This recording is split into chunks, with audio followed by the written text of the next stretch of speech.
طالبان وای کونړ کې هوایي برید نه دی شوی، د پاکستان لخوا توغندي راغلي. سلام ستړي مشئ، وخت مو په خیر. په AFG پلس چینل کې درته ښه راغلاست وایم. AFG پلس چینل تل ستاسو په چوپړ کې، نو همدا اوس درسره چینل سبسکرایب کړئ. افغان طالبانو منلي ده چې پنجشنبه ناوخته پر ختیځ ولایت کونړ کې د پاکستان له خاورې د توغندي برید شوی دی. په ورته مهال په حواله رسنیو دا ګونګوسي دي چې ګواکې د کونړ ولایت شلتین ولسوالۍ کې ډرون برید شوی او د پاکستاني طالبانو یو مشر پکې په نښه شوی. خو د افغان طالبانو د ویاند مرستیال بلال کریمي BBC ته وویل د ډرون برید ریپورټونه ناسم دي. البته سیمه کې د پاکستان لخوا توغندیز بریدونه شوي دي.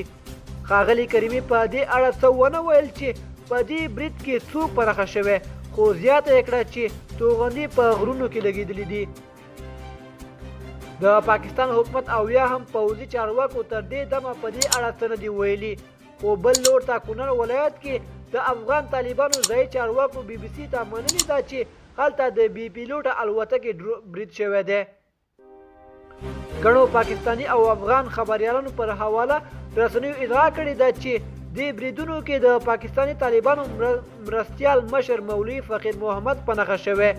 خو د پاکستان حکومت او یا هم افغان طالبانو او یا هم کومې باوري او خپلواکې سرچینې تر دې دمه ریپورټونه نه دي تایید کړي.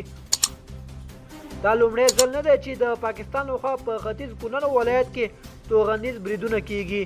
پاکستان تور لګوي چې په یاده سیمه کې د پاکستاني طالبانو مشران پټ دي او دوی پرې تیر کلونو کې څو ځله بریدونه کړي دي.